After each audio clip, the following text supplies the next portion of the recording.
Kababata kong binuli ko pala ang magiging asawa ko.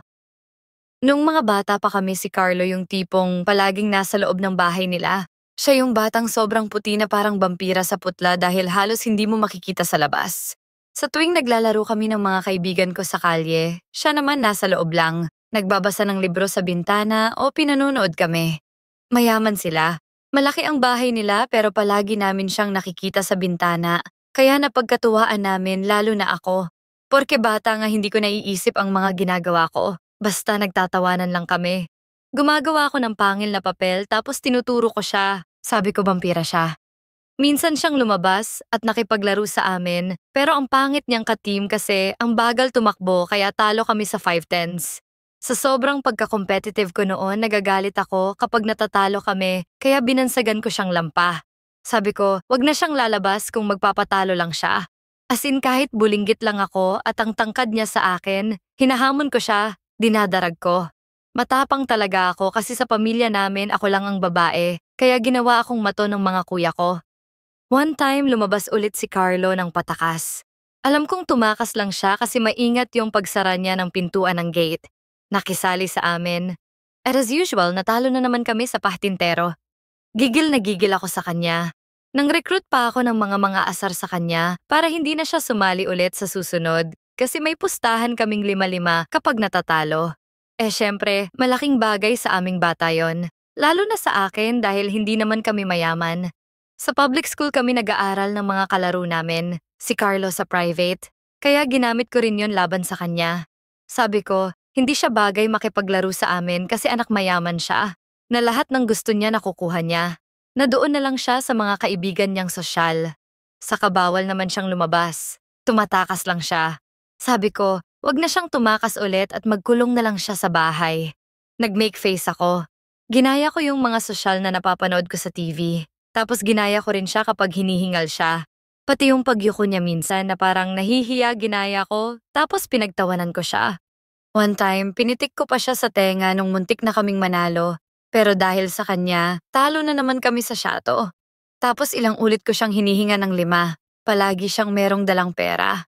Kapag ayaw niya akong bigyan tinatago ko ang tsinelas niya at inaaway ko hanggang bigyan na niya ako ng 5. Tapos ilang ulit akong nagpabili ng Coke sa kanya kahit ayaw niya kasi nga inaaway ko siya. Tinatakot ko siyang isusumbong ko siya sa mama niya na umiinom siya ng palamig kung hindi niya ako ililibre. Bawal kasi siyang kumain ng mga nilalako at mga palamig kaya pinapanakot ko yun sa kanya para makuha ko ang gusto ko. Sobra talaga ang sama ko sa kanya. Demonitang bata ako sa kanya nun, grabe. Pero sa totoo lang, curious ako kay Carlo. Bakit bawal siyang lumabas? Bakit lagi siyang mag-isa? Bakit minsan siya lang at yung katulong ang nasa bahay? Naiinggit din siguro ako sa kanya kasi palagi siyang may baon malamang at hatid sundo ng driver sa school, saka maganda ang mga gamit. Samantalang ako puro pinaglumaan ng mga kapatid ko.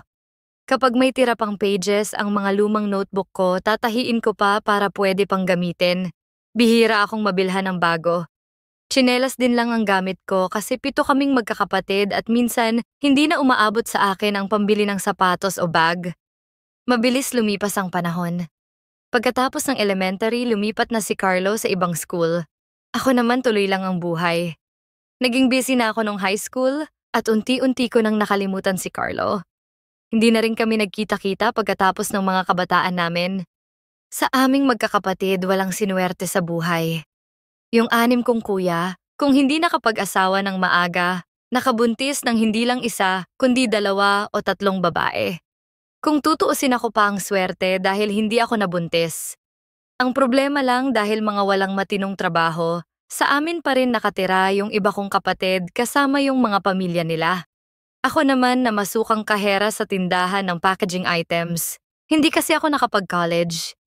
Nangungupahan ako sa bayan ng kwarto para tipid sa pamasahe.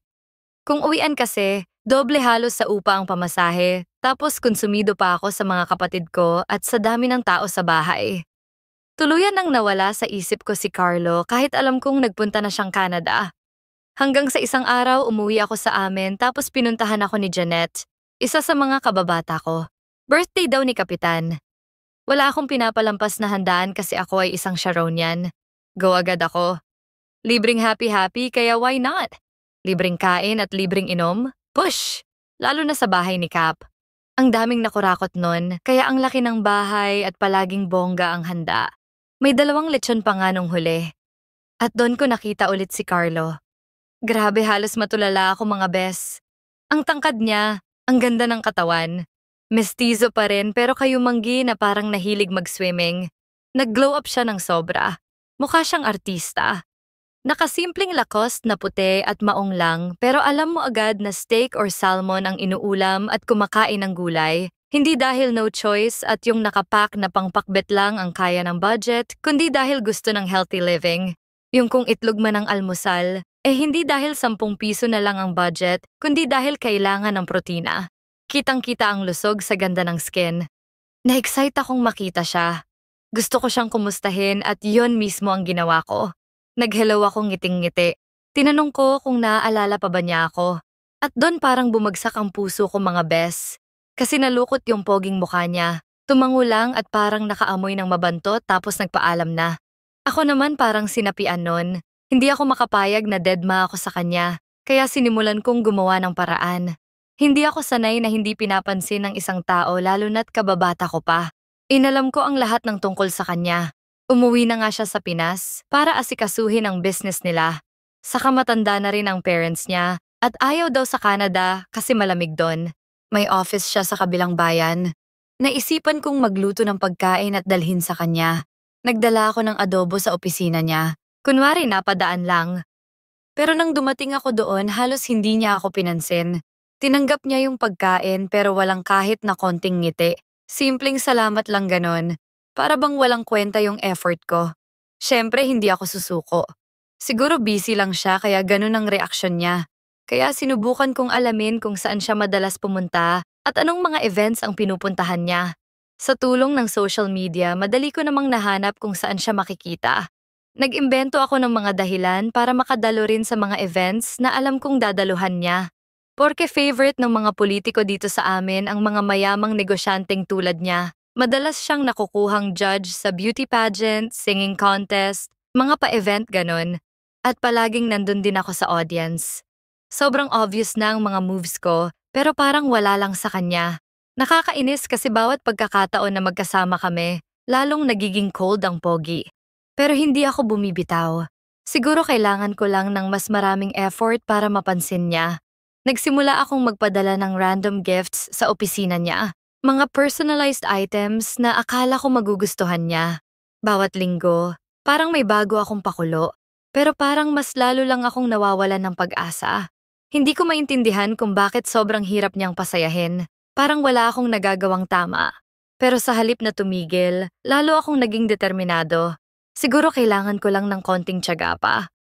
Hanggang isang gabi pagkatapos ng isa pang event kung saan halos hindi kami nag-usap, nanghiram ako ng lakas ng loob kay San Miguel. Dumaan muna akong 7-Eleven. Sabi ko last na yon kasi mukha na akong tanga. Pero gusto kong maipagmalaki na kahit paano nakakiss man lang ako sa crush ko. Imagine ilang buwan kong niligawan tapos wale. Kaya lasing ako nung puntahan ko sa kanila. Siya mismo ang nagbukas ng gate kasi pinadalhan ko ng message.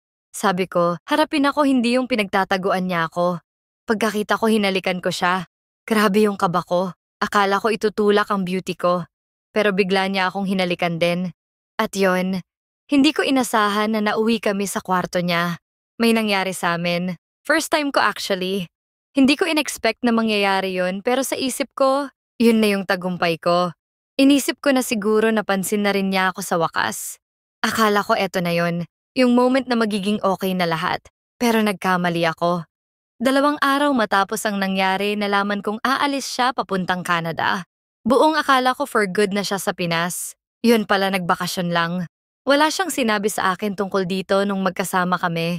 Kaya nung narinig ko yung balita, parang binuhusan ako ng malamig na tubig. Kasi parang lumalabas na ginantihan niya lang ako. Siguro sa isip-isip niya, ito gusto mo? Sige, tutal aalis na rin naman ako sa isang araw. Maghabol ka sa Tambol, Mayor. May point siya. Nalamangan ako. Kasalanan ko. Tigas ng ulo ko eh. Pero masakit mga bes. Doon ko na-realize na sobrang tanga ko. Pinilit ko ang sarili ko sa isang taong hindi naman ako gusto. Kaya binlock ko siya sa lahat ng social media platforms. Wala nang dahilan para habulin ko pa siya. Kailangan ko na lang kalimutan siya at mag-move on. Isang buwan ang lumipas. Unti-unti nakakabalik na ako sa normal. Akala ko tapos na ang lahat. Pero isang araw nakita ko siya ulit.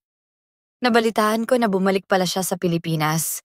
This time, mas alerto na ako. Hindi ko na siya papansinin.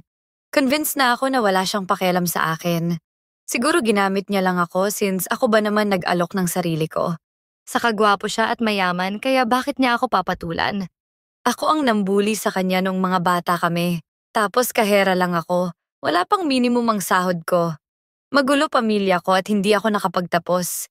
Anong hangin ang pumasok sa isip ko para makumbinsi ko ang sarili kong papatulan niya ako?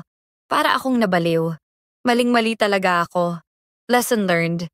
Hindi ko nahahabulin ng isang taong hindi interesado sa akin. Kaya iniwasan ko na siya. Madaling gawin kasi hindi naman iisa ang mundo namin. Pero parang inaasar ako ng tadhana kasi bigla na lang siyang laging nandyan. Minsan nagugulat ako na nasa lugar siya kung saan ako pupunta. Parang sinasadya niya na makita ako. Alam niya kung anong oras ako nagsisimba sa bayan. Alam niya ang schedule ng uwi ko sa amin kaya nag-aabang pa lang ako sa terminal ng tricycle, nandun na siya. Alam din niya ang oras ng pasok ko at uwi. Ilang ulit siyang nadaan dun sa inuupahan ko, sinasabay ako. Ayaw kong sumabay nung una, kaso lalong awkward kung tatanggi ako, lalo't nakaharang siya sa daan. Nagsimula akong magtaka pero hindi ko pinansin. Hanggang isang araw habang naglalakad ako pauwi galing sa simbahan, sinabayan niya ako. Bakit tumigil ka ng ligawan ako?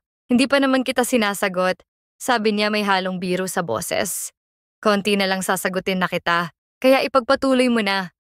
Hindi ako makapaniwala. Ano daw? Hindi ko alam kung paano magre-react kaya napangangalang ako. Tiningnan ko siya at nakita kong seryoso siya, pero may halong tawa sa mga mata niya.